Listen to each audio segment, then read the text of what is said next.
नमस्कार विद्यार्थ्यांनो, मी स्मिता देशमुख आहे. आज आपण परिमेय संख्या शिकणार आहोत.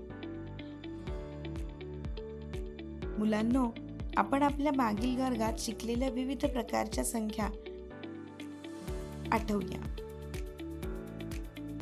जेव्हा आपल्याला मोजायचे असते तेव्हा 1, 2, 3, 4 आणि 5 या संख्यांना सुरुवात करणे स्वाभाविक आहे, नाही का? या सर्वांना मोजणी संख्या किंवा नैसर्गिक संख्या म्हणतात आणि त्यांचा संग्रह n ने दर्शवला जातो. यादीच्या शेवटी 3 बिंदूंचा वापर ही यादी कायमची चालू राहते हे दर्शवण्यासाठीचा एक संकेत आहे. नैसर्गिक संख्या या संख्यांनी चिन्हांकित केलेल्या किरणाच्या रूपात दृश्यमान केल्या जाऊ शकतात. काल माझ्या पर्समध्ये पैसे होते, म्हणा 80 रुपये, पण आज पर्स रिकामी असू शकते. अशी परिस्थिती विचारात घ्या. आता पर्समध्ये किती रुपये आहेत ही शून्यता कशी दर्शवायची? येथे शून्याची संकल्पना येते, जी रिकामपणाच्या कल्पनेचे प्रतीक म्हणून विकसित झाली. शून्याची संकल्पना जरी आता अगदी नैसर्गिक असली तरी सुरुवातीच्या मानवांसाठी सामान्य नव्हती. शेकडो वर्षांनंतरच लोक ती प्रत्यक्ष संख्या म्हणून विचारात करू लागले. भारतीय गणितज्ञांनी शून्यासाठी चिन्ह दिल्यावर ही अडचण सुटली. या अतिरिक्त संख्येच्या शून्यासह नैसर्गिक संख्या प्रणाली पूर्ण संख्या बनली. आता पूर्ण संख्या खालीलप्रमाणे दृश्यमान केल्या जाऊ शकतात.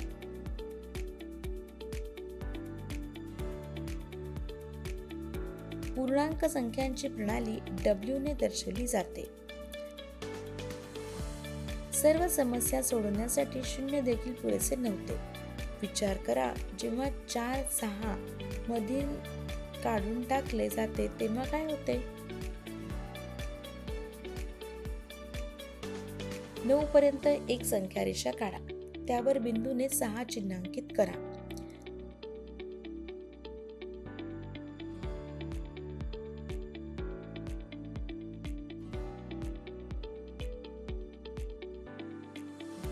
आपल्याला माहित आहे की 4 वजा करण्यासाठी आपल्याला 6 पासून डाव्या बाजूला 4 पावले जावे लागतील.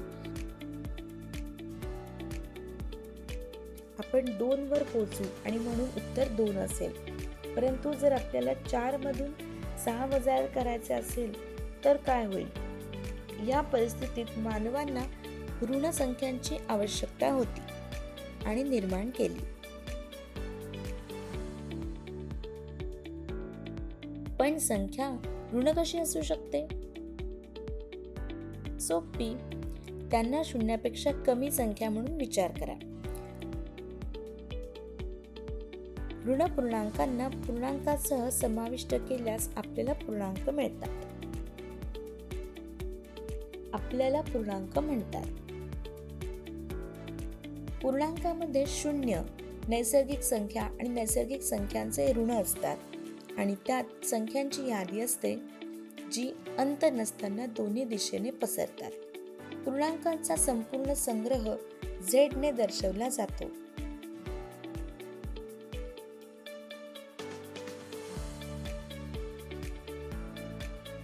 गणित जिवंत, वास्तविकता जीवनात संख्या. जर एक संत्र्याची साल काढली आणि त्यात 8 कार्पेल काढले तर एक कार्पेल परिमेय संख्या 1/8 दर्शवते.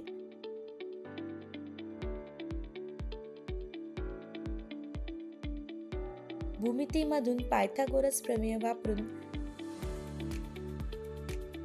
सर्पिल स्वरूपात संख्यांचे वर्गमूळ शोधणे. हा धडा पूर्ण झाल्यानंतर तुम्हाला हे जाणून घेता येईल. शिकण्याचे उद्देश. अपूर्णांकांना परिमेय संख्यांपर्यंत वाढवण्याची आवश्यकता समजून घेणे. संख्या रेषेवर परिमेय संख्यांचे प्रतिनिधित्व करणे. दिलेल्या कोणत्याही दोन परिमेय संख्यांमध्ये अनेक परिमेय संख्या आहेत हे जाणून घेणे. या धड्यातील सांकेतिक शब्द संख्या, पूर्णांक, दशांश संख्या, ऋण आणि धन संख्या, अंक आणि भाजक, बेरीज, वजाबाकी, गुणाकार आणि भागाकार. परिमेय संख्या. पूर्णांक तयार केल्यानंतरही कोणीही आराम करू शकत नाही. 10/5 निश्चितच ठीक आहे. 2चे उत्तर देणे, पण 8/5 सोयीस्कर आहे का? संख्यांमधील संख्या आवश्यक आहेत. 8/5 म्हणजे 1.6. 1 आणि 2 मधील संख्या.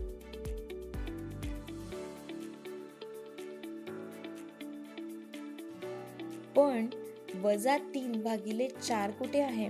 0 आणि -1 दरम्यान. त्याचप्रमाणे संख्या रेषेवर तुम्हाला -12/5 कुठे सापडते? -2 आणि -3 दरम्यान. अशा प्रकारे एका पूर्णांकाला दुसऱ्या पूर्णांकाने भागून बनवलेल्या गुणोत्तरास परिमेय संख्या म्हणतात. लक्षात ठेवा, आपण शून्याने भागू नये.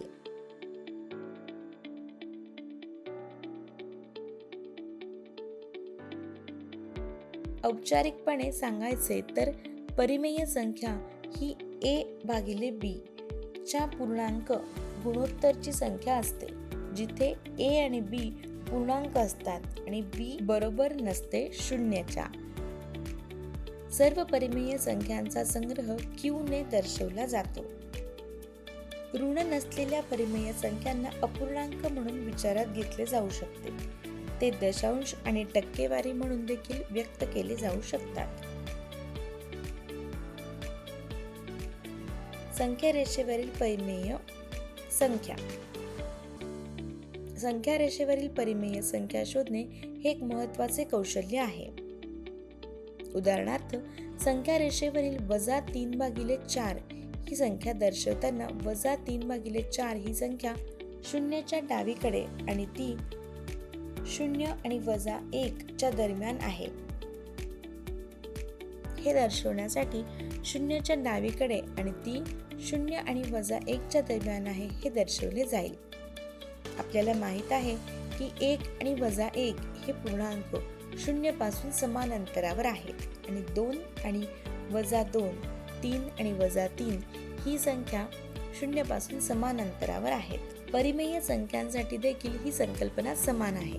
आता जसे आपण शून्याच्या उजवीकडे 3/4 चिन्हांकित करतो 0 आणि 1 च्या दरम्यान 4 पैकी 3 भागांवर, त्याचप्रमाणे आपण खाली दाखवल्याप्रमाणे शून्याच्या डावीकडे -3/4 चिन्हांकित करू. 0 आणि -1 च्या दरम्यान 4 पैकी 3 भागांवर, तसेच -1 आणि -2 च्या दरम्यान -3/2 शोधणे सोपे आहे, कारण -3/2 बरोबर -1 1/2p. आता खालील संख्या रेषेवर a आणि b अक्षरे कोणत्या परिमेय संख्या दर्शवतात?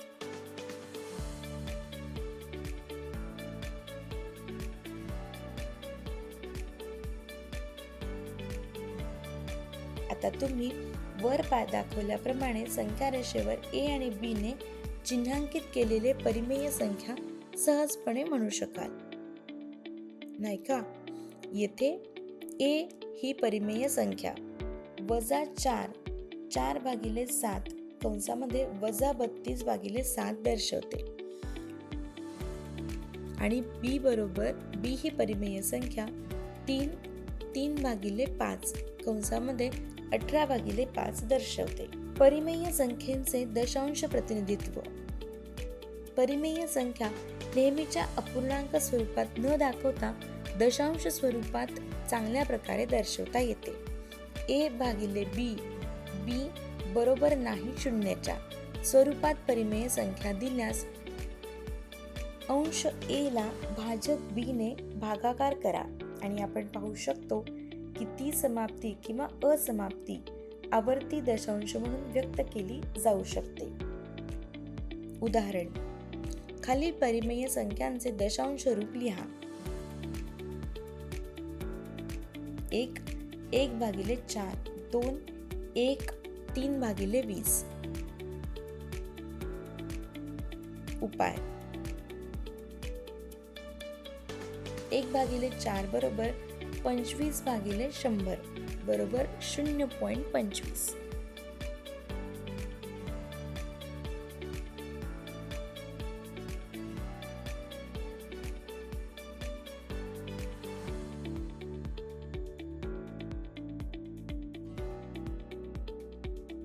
2 1 3/20 बरोबर 23/20 बरोबर 115/20 बरोबर 1.15.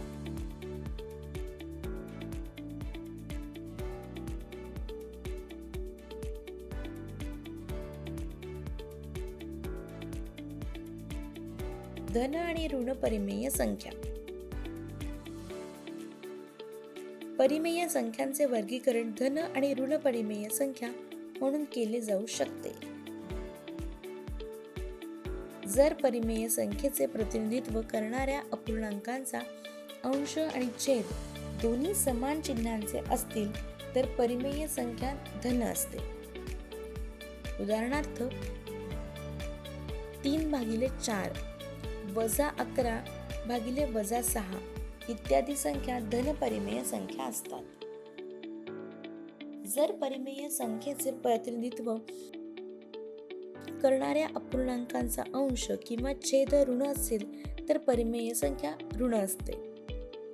उदाहरणार्थ 3/4 11/-6 इत्यादी संख्या ऋण परिमेय संख्या असतात. 0 ही एक परिमेय संख्या असते जी धन किंवा ऋण नसते. समतुल्य परिमेय संख्या. अपूर्णांक दिल्यावर समतुल्य अपूर्णांक कसे लिहायचे हे आपल्याला माहित आहे. परिमेय संख्या अपूर्णांकाद्वारे दर्शवली जाऊ शकते म्हणून आपण समतुल्य परिमेय संख्यांचा विचार करू शकतो ज्या समतुल्य अपूर्णांकाद्वारे योग्यरित्या मिळवल्या जातात. समतुल्य परिमेय संख्या अपूर्णांक स्वरूपात आहे असे समजा. त्याच्या अंश आणि छेदाचा समान शून्य नसलेल्या पूर्णांकाने गुणाकार करा आणि त्याच्या समतुल्य परिमेय संख्या मिळवा.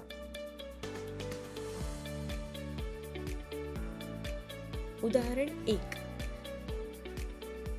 7/3 बरोबर किती भागिले 9 बरोबर 49 भागिले किती बरोबर -21 भागिले किती. उपाय. 7/3 बरोबर 7 गुणिले 3 भागिले 3 गुणिले 3 बरोबर 21 गुणिले 21 भागिले 9.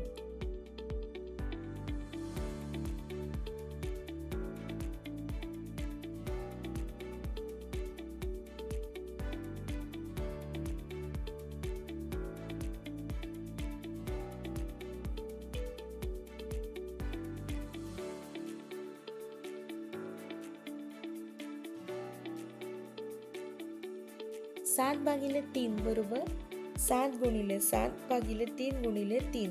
7/3 बरोबर 7 गुणिले 7 भागिले 3 गुणिले 7 बरोबर 49 भागिले 21.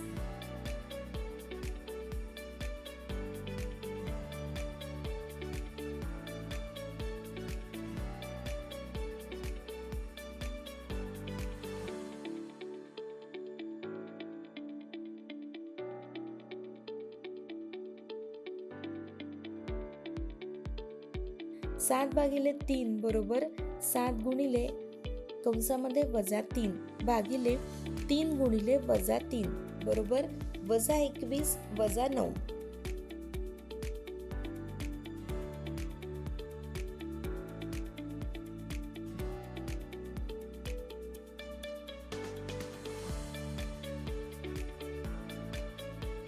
म्हणून 7/3 बरोबर 21/9 बरोबर 49/21 बरोबर -21/9. प्रमाणित स्वरूपात परिमेय संख्या. खालील परिमेय संख्यांचे निरीक्षण करा. -3/7, 1/6, -4/13, -50/51. येथे आपण पाहतो की या परिमेय संख्यांचा छेद सर्व धनपूर्णांक आहेत. 1 हा त्या प्रत्येकाचा अंश आणि छेद यांच्यामधील एकमेव सामान्य घटक आहे आणि ऋणचिन्ह फक्त अंशांत आढळते. अशा परिमेय संख्या प्रमाण स्वरूपात असतात असे म्हणतात. परिमेय संख्या प्रमाण स्वरूपात असते असे म्हणतात जर तिचा छेद धनपूर्णांक असेल आणि अंश आणि छेद दोन्हीमध्ये एक व्यतिरिक्त कोणताही सामान्य घटक नसेल. जर परिमेय संख्या प्रमाण स्वरूपात नसेल तर ती प्रमाण स्वरूपात पोहोचणे सोपे केले जाऊ शकते. परिमेय संख्यांचा संग्रह Q या अक्षराने दर्शवला जातो. 0 ने भागाकार करण्याशिवाय सर्व भागाकार विचारात घेऊन तयार होतो. दशांश संख्या भागाकार स्वरूपात ठेवता येतात आणि म्हणूनच त्या देखील परिमेय संख्या असतात. उदाहरण 1. खालील परिमेय संख्या संख्या रेषेवर चिन्हांकित करा. -2/3. उपाय. -2/3 -2/3 हे 0 आणि -1 च्या दरम्यान आहे. 0 आणि -1 च्या मध्ये असलेला एकक भाग 3 समान भागांमध्ये विभागला जातो आणि दुसरा भाग घेतला जातो. 2 -8 -5 बरोबर 1 3/5. 1 3/5 1 आणि 2 च्या मध्ये आहे. 1 आणि 2 च्या मध्ये असलेला एकक भाग 5 समान भागांमध्ये विभागला आहे आणि तिसरा भाग घेतला आहे.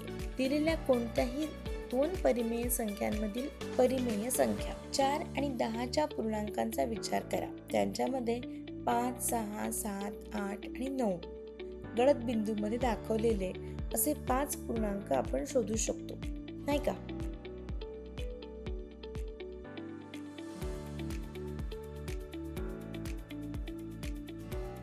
तीन आणि -2 दरम्यान तुम्हाला किती पूर्णांक सापडतील त्यांची यादी करा.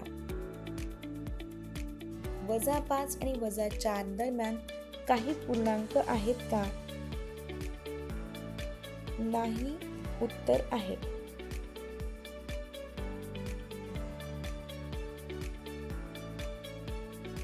यावरून असे दिसून येते की दिलेल्या 2 पूर्णांकामधील पूर्णांकांची निवड मर्यादित आहे, त्यांची संख्या मर्यादित आहे किंवा कदाचित त्यांच्यामध्ये काहीच नाही. पूर्णांकाऐवजी परिमेय संख्यांचा विचार केल्यास काय होईल याचा विचार करूया.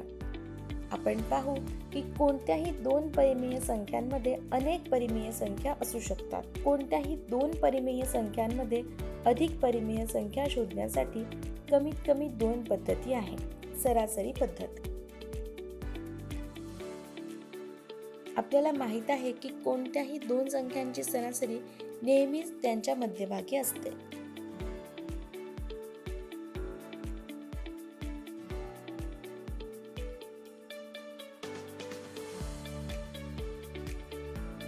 उदाहरणार्थ 2 आणि 8 ची सरासरी 2 + 8 / 2 बरोबर 5 आहे आणि हे 5 खालील संख्या रेषेत दाखवल्याप्रमाणे 2 आणि 8च्या मध्यभागी आहे. कोणत्याही 2 परिमेय संख्यांमधील अधिक परिमेय संख्या शोधण्यासाठी आपण ही कल्पना वापरतो.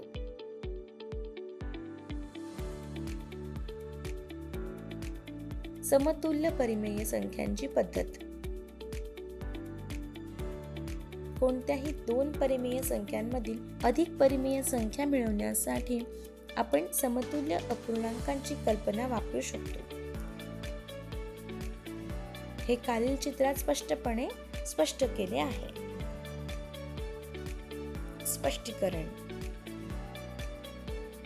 आता आपण संख्या रेषेवरील खालील दृश्य स्पष्टीकरणाद्वारे 3/7 आणि 4/7 मधील अधिक परिमेय संख्या शोधण्याचा प्रयत्न करूया. जर आपल्याला समतुल्य परिमेय संख्यांचा छेदांचे गुणाकार मिळाले, ज्याचा 10 ने गुणाकार करणे सोपे असेल, तर आपण आपल्याला पाहिजे तितक्या परिमेय संख्या समाविष्ट करू शकतो. आपल्याला 3/7 ला 30/70 म्हणून आणि 4/7 ला 40/70 म्हणून लिहू आणि खाली दिलेल्या संख्या रेषेत दिलेल्या 3/7 आणि 4/7 दरम्यान 9 परिमेय संख्या आहेत.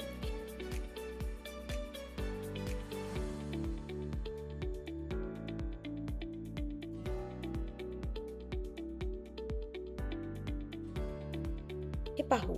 आता जर आपल्याला 34/70 आणि 38/70 मधील अधिक अपरिमेय संख्या हव्या असतील, तर आपण 34/70 ला 370/700 म्हणून आणि 38/70 ला 380/700 म्हणून लिहू शकतो. नंतर पुन्हा आपल्याला 34/70 आणि 38/70 मधील 9 परिमेय संख्या मिळतील, जसे की 371/700, 372/700, 373/700, 374/700, 375/700, 376/700, 377/700, 378/700, 379/700. खालील आकृती आपल्याला 0 आणि 1 मधील भिंग वापरून आणि अपूर्णांक भागांमध्ये देखील झूम करून हे चांगल्या प्रकारे समजून घेण्यास मदत करते.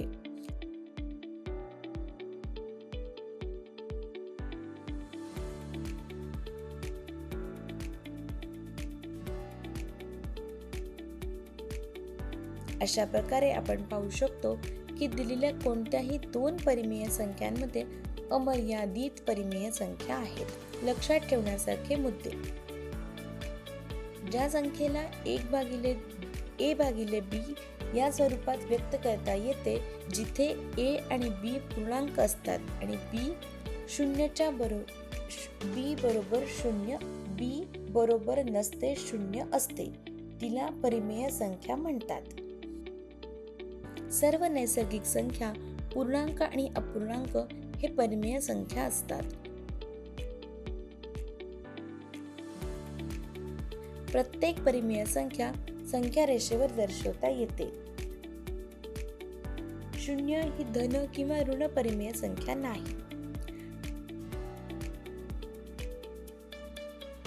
परिमेय संख्या a/b ही प्रमाणित स्वरूपात असल्याचे म्हटले जाते जर त्याचा भाजक b हा धन पूर्णांक असेल आणि HCF a/b बरोबर 1 असेल.